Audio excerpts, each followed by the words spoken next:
பேட்டி ஒன்று கொடுத்தாங்க. அதில் பேசும்போது சொன்னாங்க, பேரறிஞர் அண்ணா அவர்கள் இருந்த இடத்தில் இப்படிப்பட்டவர்களும் அமர்கின்ற ஒரு நிலைமை ஏற்பட்டுச்சேன்னு எண்ணி எண்ணி கண்ணீர் வடித்தேன். அன்னைக்கு அந்த கண்ணீரை துடைக்க ஆரம்பித்த இயக்கம் தான் அண்ணா திராவிட முன்னேற்ற கழகம்னு சொன்னார். அதே மாதிரி 2017 அப்புறம் 2021 அப்புறம் தமிழ்நாட்டுடைய நிலைமையை பற்றி யோசித்து பார்த்த நம்ம தமிழக மக்கள் காமராஜர் அவர்கள் இருந்த இடத்தில், அண்ணா அவர்கள் இருந்த இடத்தில், எம்ஜிஆர் அவர்கள் இருந்த இடத்தில் இப்படிப்பட்டவர்களும் அமர்கின்ற ஒரு நிலைமை ஏற்பட்டுச்சேன்னு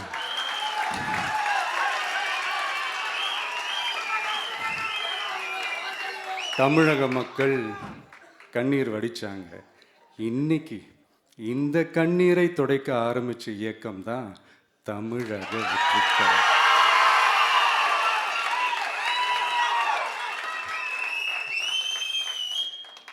இப்படியெல்லாம் நம்ம பேசுறதுனால கண்டிப்பாக சில பேர் கொந்தளிப்பாங்க. அது பற்றில நம்ம கவலைப்படக்கூடாது. ஏன்னா கொந்தளிக்கிறது தான் அவங்களுக்கு வேலையே. புரிஞ்சுங்களா அவங்களுக்கு? ஏன்னா எம்ஜிஆர் அவர்கள் கட்சி ஆரம்பித்தப்போ, ஏன் அவர் ஜெயிச்சதுக்கப்புறம் கூட சட்டசபையில் கூட ஏதோ ஒரு நடிகர் கட்சி வந்திருக்குதான், ஏதோ ஒரு புதிய கட்சி வந்திருக்குது, புரட்சி தலைவர்னு ஒருத்தர் வந்து, இப்படியெல்லாம் கேலியும் கிண்டலுமா. அதனால் யார் அரசியலுக்கு வந்தாலும் இப்படி கொந்தளிக்கிறது தான் அவங்களுடைய வேலையே. அப்படி தான் நாம் அரசியலுக்கு வந்ததுக்கப்புறம் கூட இந்த விஜய்க்கு என்ன அனுபவம் இருக்குது, எம்ஜிஆர் அவர்களுக்கு எவ்வளோ அனுபவம் இருக்குது தெரியுமா? 52லேருந்து 72 வரைக்கும் 20 இயர்ஸ் திமுகவில் இருந்த ஒரு அரசியல் அனுபவம் எவ்வளோ இருக்குது தெரியுமா?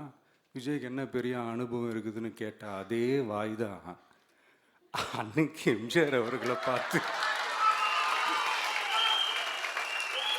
அன்னைக்கு எம்ஜிஆர் அவர்களை பார்த்து அரசியல் அரிச்சுவடி தெரியாதவர், கவர்ச்சியை மட்டுமே நம்பி இருக்கிறவர், அட்டைக்கத்தி, வாய் விளம்பர வள்ளல்,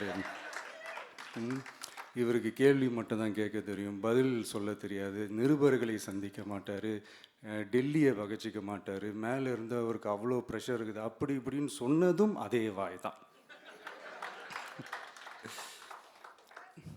அதனால் எம்ஜிஆர் அவர்களை மட்டும் இல்லை, அவருடைய தொண்டர்களை கூட விட்டு வைக்கலை. அது என்னது, இந்த பளபளப்பு ஜொலி ஜொலிப்பை பார்த்தா பல்லிழிப்பவங்க,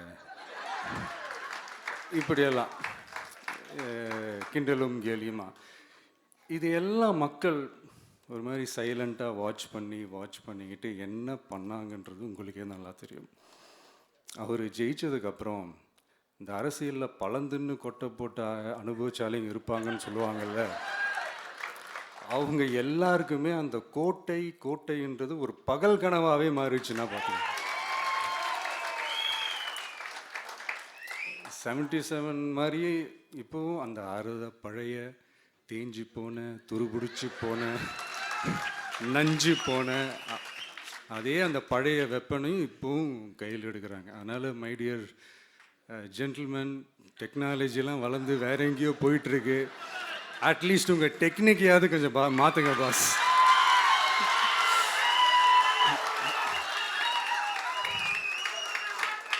காமராஜர் அவர்களையும் விட்டு வைக்கல. அவருக்கு இலக்கியம்னா என்ன தெரியும், அவர் மாபெரும் புலவர், அந்த புலவர் இந்த புலவர், கிண்டலும் கேலியுமா. அதான் முன்னாடியே சொன்ன மாதிரி யார் எதிர்த்து நின்னாலும் அவங்கள கொந்தளிக்கிறது தான் அவங்களுடைய வேலையே.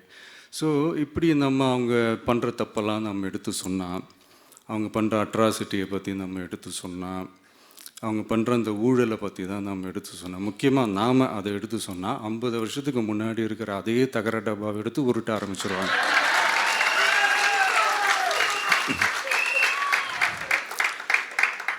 பவளவிழா பாப்பாவுக்கு வேற என்ன தெரியும்?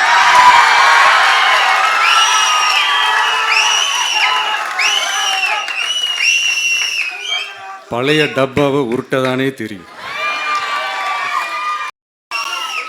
அதுக்காக நாம் அவங்க பண்ணுற தப்பெல்லாம் சொல்லாமல் வெளியே சொல்லாமல் இருக்க முடியுமா? சொல்லுவோம், சொல்லிக்கிட்டே இருப்போம். நம்மளை தவிர யார் அவங்கள ஏற்று நின்று கேள்வி கேட்கறது? யாருக்கு அந்த தில் இருக்குது? மக்களோட ஒரே பிரதிநிதி நாம மட்டும்தான். ஸோ இப்படி இருக்கிற இந்த நிலைமையில் இன்னைக்கு இந்த டிஜிட்டல் உலகத்தில் திருவள்ளுவர் இருந்திருந்தாருன்னா இந்த தீய சக்தியை பற்றி என்ன திருக்குறள் எழுதியிருப்பாரு? ஒரு கற்பனை. அநீதி, அராஜகம், தில்லுமுள்ளு இவையெல்லாம் திமுக முதற்றே உலகு.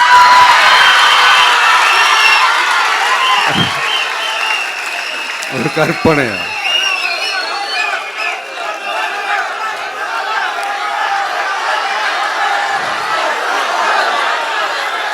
அநீதி, அராஜகம், தில்லுமுள்ளு இவையெல்லாம் திமுக முதற்றே உலகு.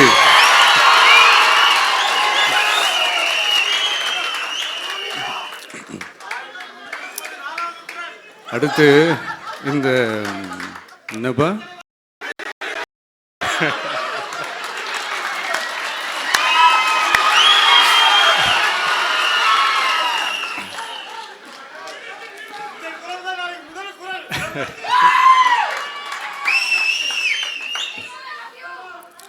அடுத்து இந்த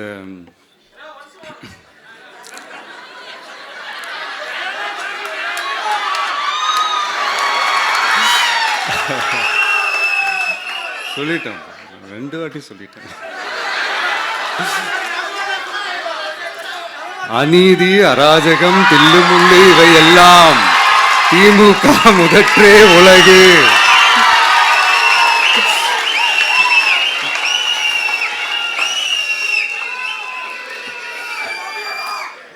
அடுத்து இந்த மும்முனை போட்டி, 4 முனை போட்டி அப்படிலாம் சொல்கிறாங்களே, சரி அவங்கள பொறுத்த வரைக்கும் அப்படியே இருக்கட்டும். அதில் மாபெரும் மக்கள் சக்தியாக நம்ம அணி ஒரு பக்கம், அடுத்து திமுக தலைமையில் மற்ற கூட்டணி கட்சிகள் ஒரு பக்கம், அடுத்து பாஜக தலைமையில் மற்றும் பலர்.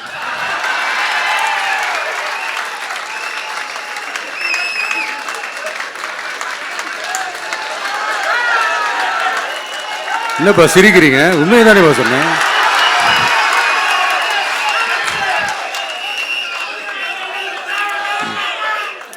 ஸோ இப்படி எத்தனை சக்திகள், எத்தனை பேர் வந்து திமுகவை வீழ்த்துறதுக்கு மாபெரும் மக்கள் சக்தியான நம்மளால் மட்டும்தான்,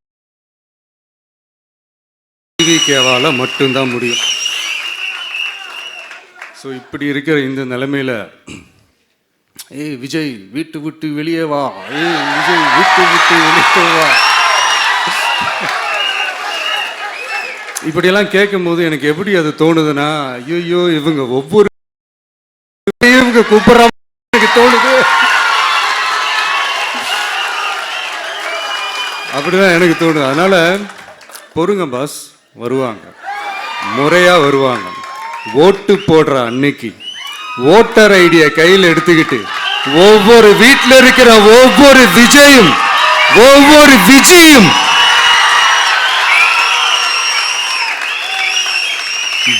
பூத்தா காலையிலே வந்து நிப்பாங்க பாருங்க. அன்னைக்கு தெரியும் பாருங்க, ஏண்டா இந்த விஜய கூப்பிட்டோம்னு.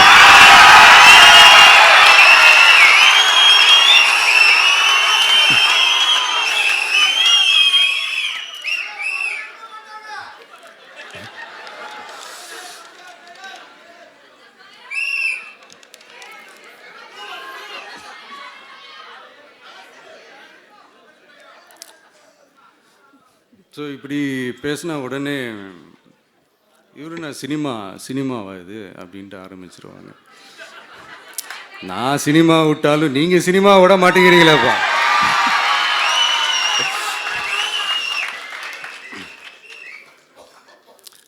அப்புறம் இன்னொரு ரீசெண்டாக அந்த ஒரு விஷயம் போயிட்டுருக்குல்ல, இந்த கருத்து கணிப்பு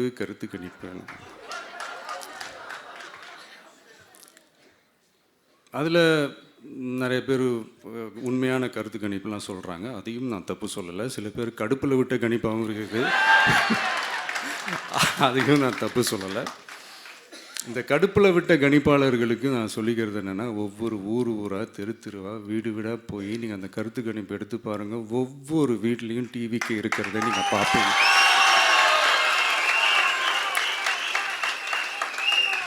அப்படி சப்போஸ் உங்களுக்கு அது ஷாக்கிங்காக இருந்துச்சுன்னா ரப்பர் வச்சு எல்லாத்தையும் அழிச்சிட்டு மறுபடியும் முதல்லேருந்து எடுத்து பாருங்கள், அதே ரிசல்ட் தான் வரும்.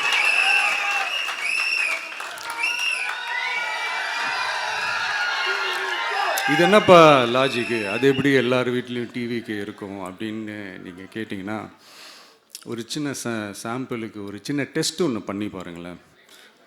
நம்ம சிஎம் சார் இருக்காங்கள்ல, ஸ்டாலின் சார், ஒரு 2 இயர்ஸ் பேக் இருக்கும்னு நினைக்கிறேன். ஒரு மேடையில் பேசும்போது சொன்னாங்க, இந்த மாதிரி என்னோட கட்சிக்கு அவங்களுடைய கட்சிக்காரங்க சில பேர் பண்ணுற அட்ராசிட்டி, ஒரு சில மந்திரிகள் பண்ணுற சில அட்ராசிட்டிஸ்லாம் பார்த்து ராத்திரியில் எனக்கு தூக்கமே வரமாட்டேங்குது அப்படின்னு ஒரு 2 இயர்ஸ் பேக் இருக்குன்னு அந்த வீடியோ கூட இருக்குது.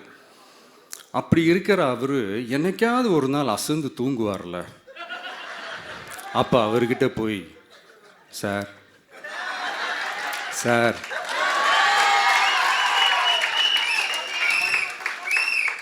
எந்த சின்னத்துக்கு சார் ஓட்டு போடுவீங்க அப்படின்னு கேட்டு பாருங்க.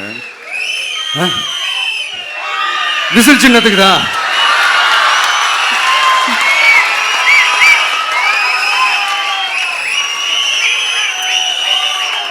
தூக்கத்தில் இப்படி டப்புன்னு எழுப்பி கேட்டால் டப்புன்னு உண்மையை போட்டு உடைச்சிருவாங்க.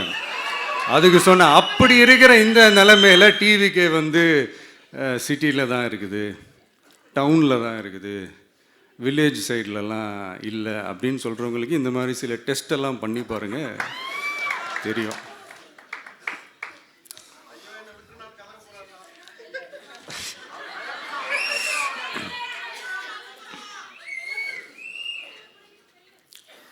விசில் சின்னம் போகாத ஊரே இல்லை. விசில் சின்னம் எங்கெல்லாம் இருக்குதோ அங்கெல்லாம் டிவிக்கே இருக்குதுன்னு அர்த்தம். என்னுடைய அம்மா, அக்கா, தங்கைகள், அண்ணன், தம்பிகள் டிவிக்கேக்கு ஓட்டு போடுறத யாராலையும் தடுக்க முடியாது.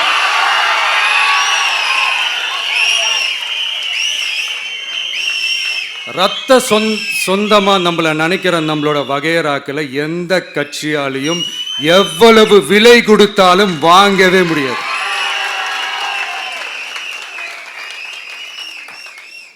நான் ஓவர் கான்ஃபிடென்ஸில் பேசுகிறேன் அப்படின்லாம் நினைக்காதீங்க. இதுதான் கள நிலவரம், கள யதார்த்தமும் இதுதான்.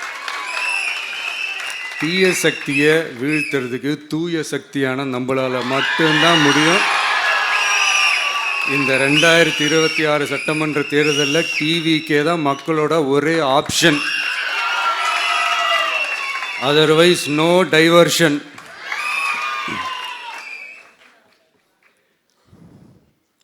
இந்த டப்பா இன்ஜின், ஓட்டை இன்ஜின், எவ்வளோ இன்ஜின் வந்தாலும் டாப் இன்ஜின் நம்ம டிவிக்கே தான்ன்றதை மக்கள் ஆல்ரெடி முடிவு பண்ணிட்டாங்க. அதனால் நம்மளுடைய தோழர்கள் அதை மனசில் நல்லா ஏற்றிக்கிட்டு இன்னும் ஷார்ப்பாக ஒர்க் பண்ணுங்கள். நான் ஏற்கனவே சொன்ன மாதிரி ஒன்றியம், நகரம், பேரூர், பகுதி, கிளை எல்லா இடத்துலையும் அந்த பூத்தாக அந்த நம்மளுடைய வேட்பாளர்களுக்கு ஒற்றுமையாக இருந்து வேலை செய்யுங்க. நமக்கு மாபெரும் கூட்டணியான, மாபெரும் மக்கள் சக்தியான குடும்பமாக நம்மளோட இருக்கிறாங்க. இன்னொன்று அன்றைக்கி நான் சொன்ன மாதிரி நம்மளுடைய விசில் சின்னத்துக்கு ஓட்டு போட வைக்கிறது மட்டும்தான் உங்களுடைய வேலை. மற்றதெல்லாம் மக்களோட சேர்ந்து நான் பார்த்துக்கிறேன்.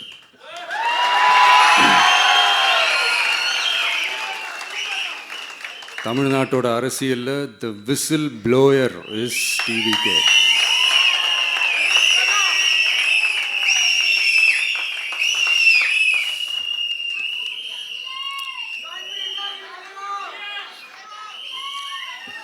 நம்ம மக்கள் இந்த விசில்ல ஊதுல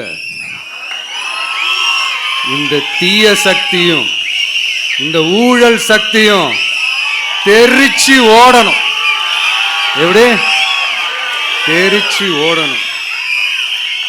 அன்னைக்கு சென்ட் ஜார்ஜ் கோட்டையில் டிவிக்கு ஆளும் கட்சியா எழும்.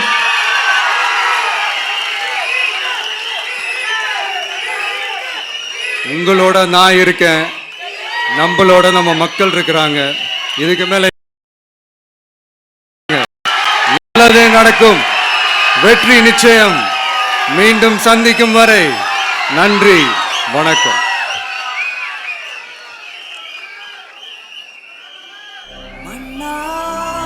புதல்வர் இதோ தலைமை உரை